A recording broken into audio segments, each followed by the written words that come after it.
eased into this episode. Ever wondered how to make your own clay animation? Well, don't go anywhere. We'll give you the easiest step-by-step guide. Tico gets the seal of approval from Chloe and Lara during their up-close and personal encounter. Plus, we take a look behind the scenes at what happens in the theatre.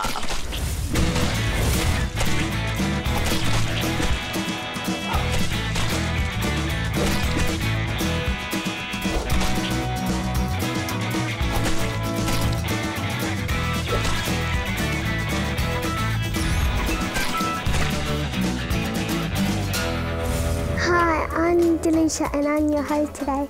We got lots of fun stuff coming up. I can't wait to see the clay movies. But before we get into the show, let's have a peek at what happened last week right here at the Lady Salento Children's Hospital during the Multicultural Day celebrations.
Big sister Delia.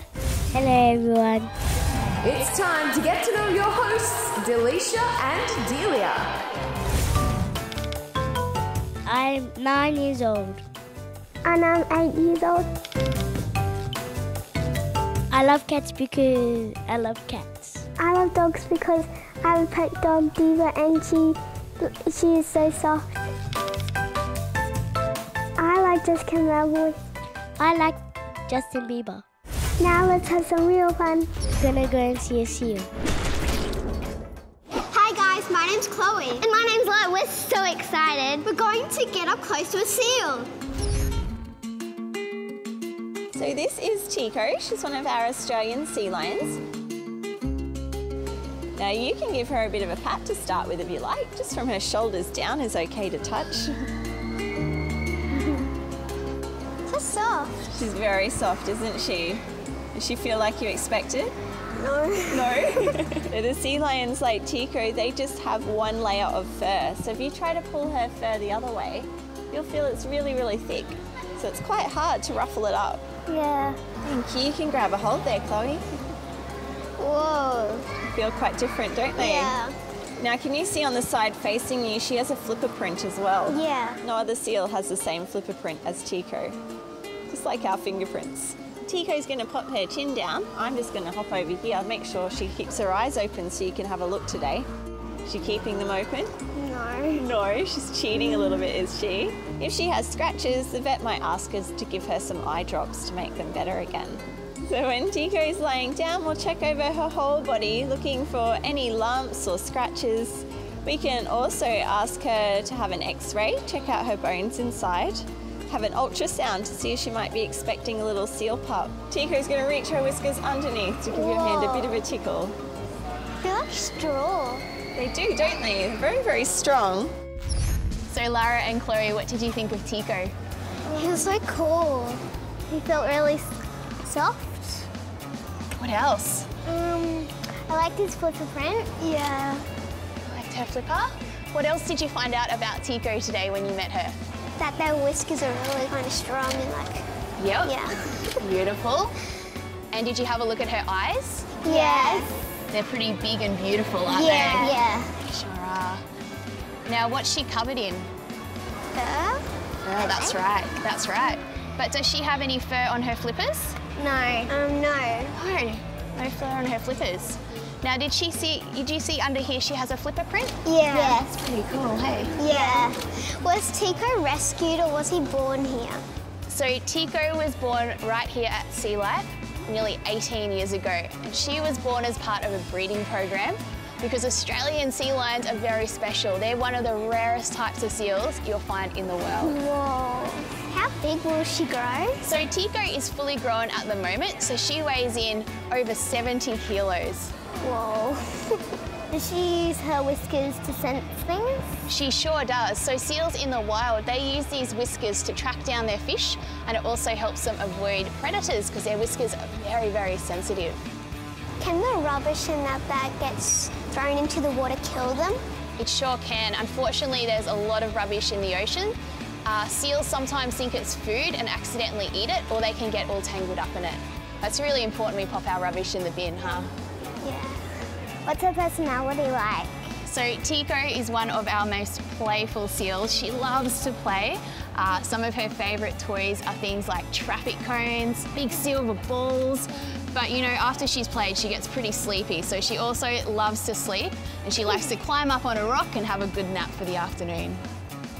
How do they cool themselves off when it's really hot? How do they cool themselves down? They use their flippers. So remember, because they don't have any fur on their flippers, what they can do is they can pump any hot blood to these flippers, put the flippers into the air, the breeze comes and cools the blood down, then they just pump that nice cool blood around their body. Now that's a natural seal behaviour. Pretty amazing, huh? Yeah. Why are her eyes so special? So seals have got amazing eyes, so they can see really clearly, both under the water and out on the land. And they need to be able to see really clearly because that's how they hunt for their fish, using their amazing eyesight and of course their whiskers. Why are the ears so small?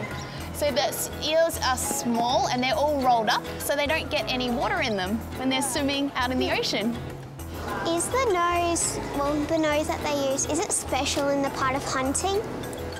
They don't really use their sense of smell so much. When they're hunting, most of the time they're using their very sensitive whiskers and also their great eyesight to track down their fish.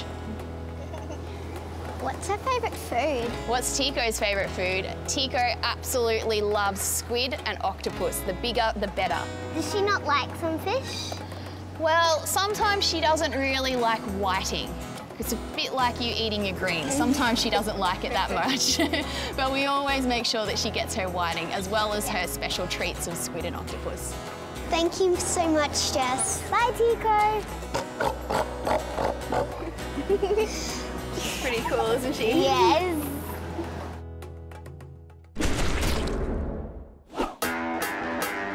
Now it's time to get your clay moulding, movie making hats on, gang. The team from Basil Grumble are here to show you an easy peasy way to create your own clay animation.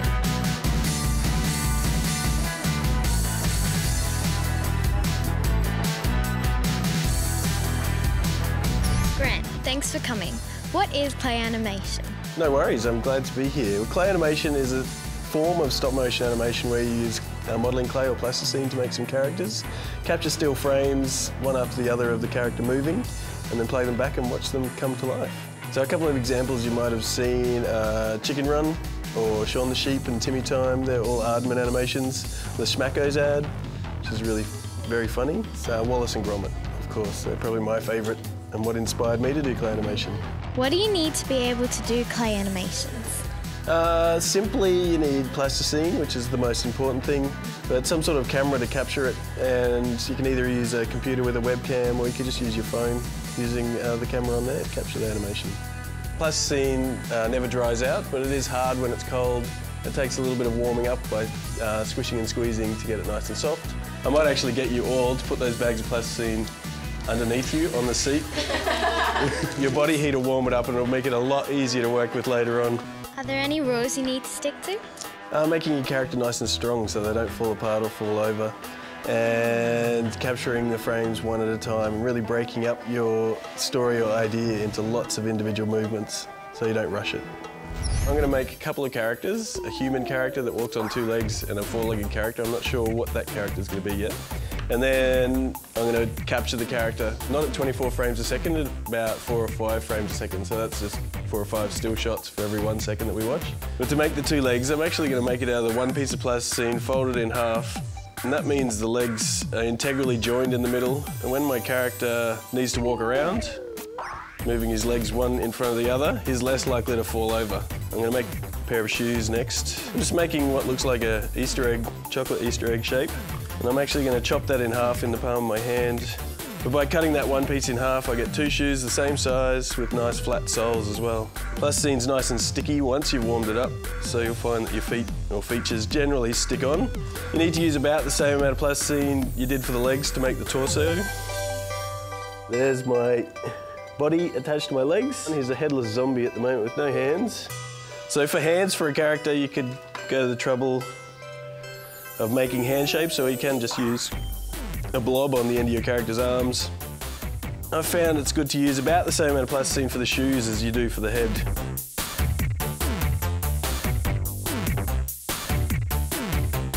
And these might be either for whistling, or when he's really shocked, or maybe he's singing like an opera singer. You can really start bringing your character to life with some crazy hair.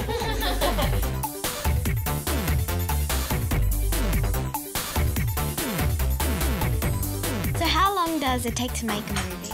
It can take as long or as short as you want. So you can make a very quick character and then just shoot maybe 4 frames per second and maybe a 10-second film. It's going to take you about half an hour to make.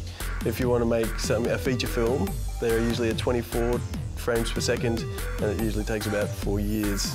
For example, Chicken Run took 4 years. 16 people working full-time to make that movie. I've got a little stage here set up. It's got a curve to it, and I've just taped it to the table so it's fairly portable. I'm going to set my character up in the shots and capturing it, making sure it's in the right place each time. It's really important that you look at either the computer screen or this big monitor to see where your character is, because what I can see on the stage here is much bigger than what I can actually see in the frame. All right, now I'm using 2 characters at the one time. I've really got to concentrate so that I don't forget to move one in any of the frames. So he needs to wave his hand backwards and forwards maybe 3 or 4 times. So where do you get your ideas from? I usually start with a character and then work out, looking at my character, what that character is going to do. But it's often better to come up with your story first and then make a character to suit, so that you can adapt your character to be able to do what you want it to do, rather than being limited by what it can do if you've already made the character. It's important to break each sort of action down into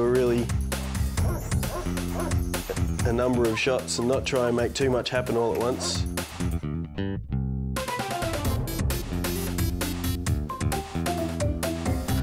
And he's going to look back at the dog, and he wants to look a little bit surprised now because the dog's just eaten his hand. Bit of a ferocious red dog. It's time with big lips, big eyes, frightened hand, a little bit more body gone. This hand needs to move around a little bit more. We should probably have just a piece of shoe hanging out of his mouth. And he's going to start running towards the camera to try and make it look like he's going to eat you guys next. And I think we're ready to watch it.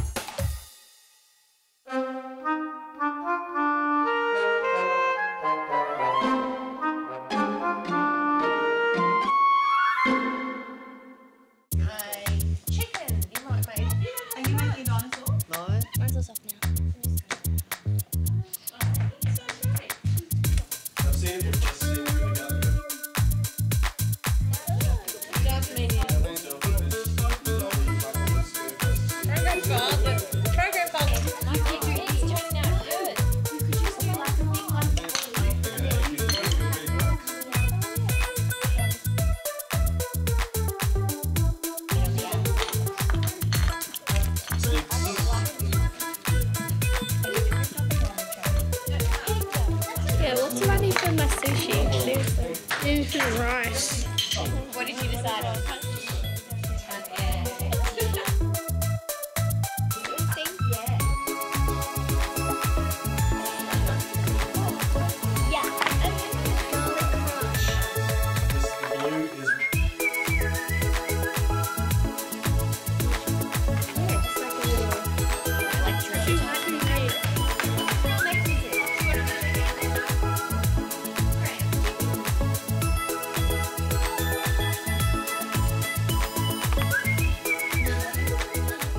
This is going to be a sheep, and these are the legs, and it's still evolving. It's like a cloud. I tried to make it like a cloud, but it didn't work.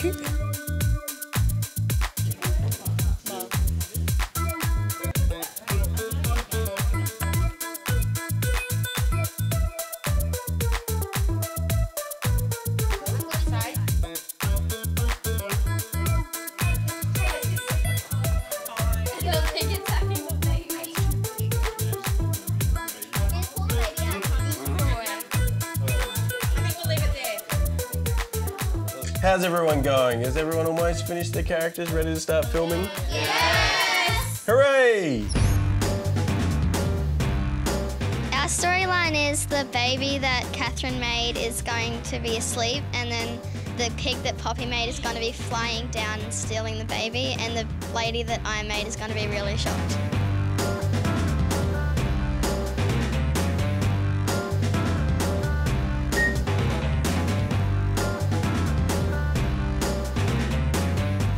So we've made a fruit salad that Lexi's made, and I have made a donut and a pie.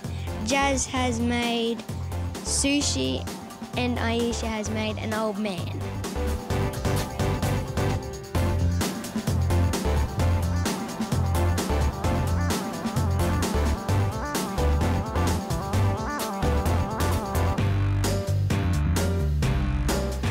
I made a four-armed superhero. Michael's made a Triceratops, and Darnell's made a girl called Dangerella that my character is going to save from the Triceratops.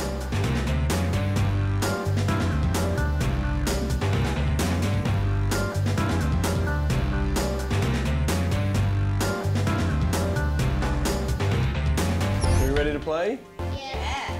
Here we go.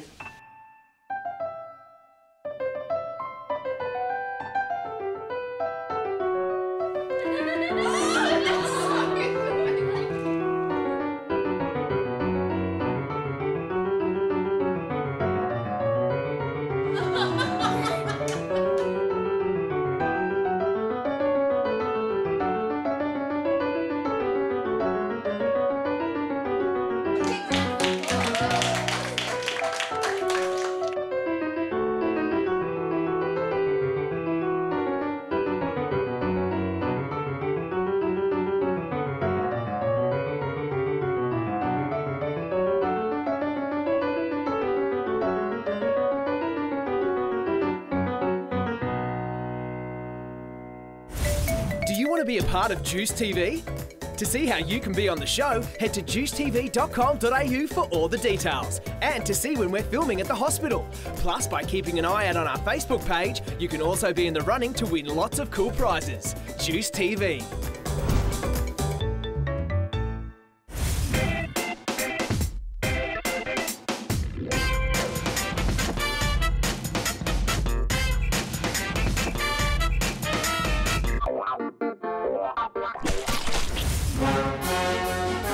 And now, it's time for the theatre! No, not that kind of theatre. This kind of theatre.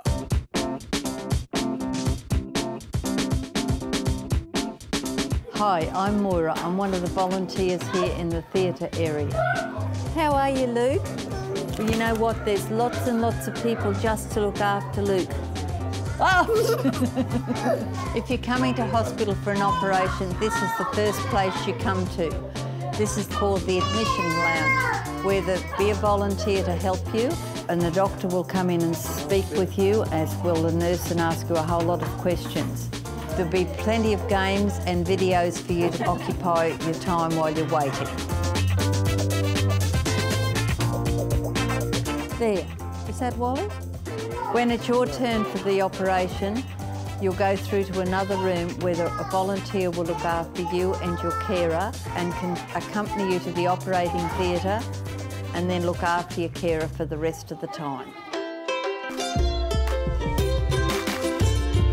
Hi, I'm Flo. I'm one of the anaesthetic nurses. Today I'm just preparing all my equipment for you coming in to have an operation today. So I'm going to make sure that we have a mask. It smells like strawberry. It goes over your nose and mouth like this, and this helps us when you go to sleep. And you have an anaesthetic, so we get you to breathe in the gas. It smells like strawberry. It's absolutely delicious. So I'm just going to put it in my little box here. We may also make sure that we have a balloon, which is at the end of our machine, which allows us to make sure that you're breathing. So when you go to sleep, you can look at the bag going up and down, and you can try and pop the balloon when you go to sleep. All right, and the last thing I'm going to do is make sure we have the equipment so we can put that little drip in your hand. So that will be there, like a little dressing on your hand there, but you'll forget about it because we'll put a bandage over your hand, and when you wake up, it will all be done. So I'm just going to put this in our little box here, and let's get started.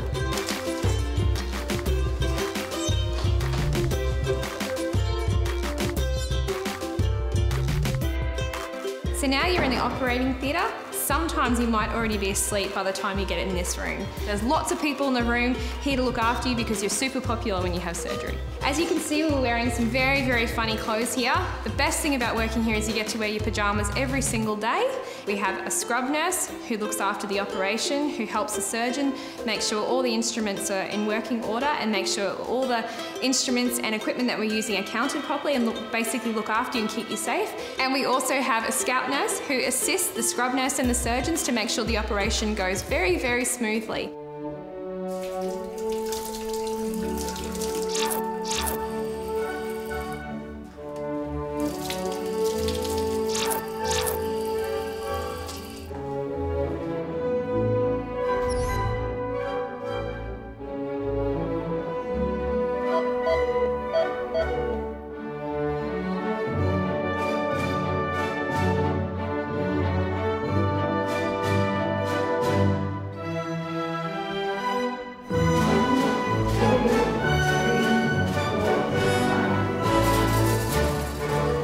We're ready.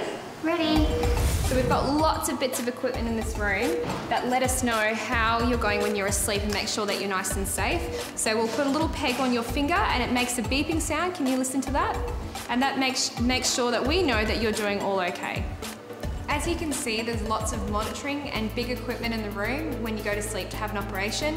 You have a big bed that makes lots of sound when we move it up and down, so this is where you'll be when you have your operation. There's the anaesthetic machine, which helps you keep breathing. It allows us to keep you monitoring and seeing how you're going during operation. And you can see how we can see everything on the TV screen. This allows us to tell us how your heart and your breathing is going when you're having the operation.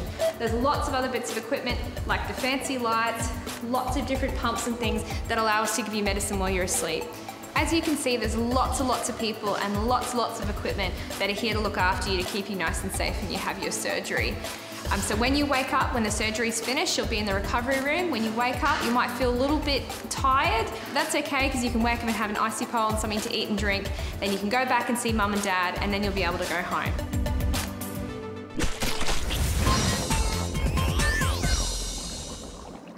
G'day guys, I'm Dr. Rob from Scope, and today's experiments are, well, they're all about plastics and things disappearing. So let's get into it. First thing I'm going to do is take 3 of these foam cups, just pop them on the table there like that.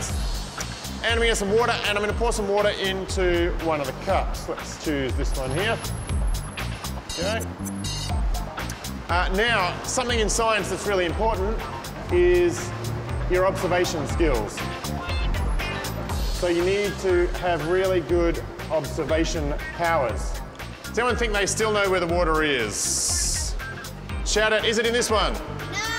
This one? No! This one? Yeah! All right, I think it's in that one. Well, let's just keep mixing here for a little bit.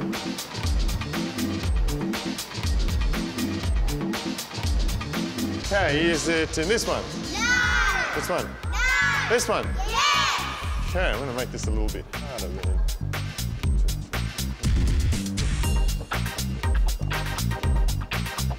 Is it in this one? No! This one? Yes! Bit of no one yes there. This one? No! All right, which means definitely not in this one. No! What about this one? Is it in this one? No! So, it's definitely not in this cup. We might leave the other 2 there while we make this one disappear. We are going to put it into some of this stuff here. Now, this is a chemical by the name of acetone. It's quite a simple chemical. Anyone heard of it? No. You might recognise the smell if it wafts your way. This stuff here gets used for cleaning nail polish off, amongst other things, but that's its probably most common purpose, is clean nail polish off nails. What we're going to do with it today is put our cup in there. Now, does anyone know what this cup is called? We've got a foam cup, but it has another name too. Poly something. Polyester. Not polyester. It is the type of plastic, polystyrene, right? Styrene is a type of plastic, and when you put lots of them together, you get polystyrene. Now, this cup is made of polystyrene, and when you pop it into acetone, something kind of cool happens. Shrinking, shrinking, shrinking. It's melting. So, in fact, when you have a polystyrene cup, well, when it's a polystyrene foam cup, the main ingredient in there is actually not polystyrene. This stuff here is all the polystyrene that was in that cup. What else do you think that cup was made from? Not just the plastic, there's something else. Yeah, how do you make a foam? What's in there? What's the ingredient? It's kind of all around us. Air. So these cups are actually mostly made of air. That's why they're really good for putting hot or cold drinks in, and the hot or the cold doesn't come out. They're really good insulators because they're full of air. This here is the sum total of plastic actually in that cup. So the acetone softens the plastic and lets all of the air or the bubbles escape out of the cup, and so you end up with this mushy white plastic. Now, back to our cups. So is water in this one? Some yeses. Is water in that one? No. Definitely not in that one. No. Let's just see. Yes. Not in that one. So it must be in that one. It's not in that one either. It was, in fact, in this one. Those of you that thought it wasn't there, but it's changed. If I can get it out. There it is. So this is what the water looks like now. Because what I did was I cheated a little bit. Before you guys got here, I sprinkled some of these crystals into one of the cups. Now these crystals, you can buy them just at hardware stores. They're known here as water crystals. Their proper scientific name is sodium polyacrylate. And they love soaking up water. If you ever bought one of those toys, like a little dinosaur or crocodile you put in water and it grows, they're made of a similar sort of plastic. It's a plastic that loves water. It can soak up to 300-400 times its own weight in water. So those crystals soaked up the water and turned into a gel which stuck in the bottom of the cup. Now, from a gardening store, they're really useful because you can put them in dirt and they'll soak up the water and give the plants slow release water. Another place you find these crystals is in disposable nappies. If you rip and open a disposable nappy before it's been used and shake it, you'll see little crystals come out, and that's this stuff here, sodium polyacrylate. It's just a plastic that loves soaking up lots and lots of water. Today we saw polystyrene, a cup turn into, well, this white goop here thanks to acetone, and then another plastic. Well, this used to be a crystalline form of polyacrylate. That's another plastic, but it loves water and it's turned into this gel. So there's a lot more to plastics than meets the eye. Now, if you want to try some science at home, that's great. But make sure you know what you're doing and, of course, ask your parents first. Catch you next time. It's the end of the show. But before we go, I want to thank all the nurses. I want to thank the doctors. See you next time. Bye.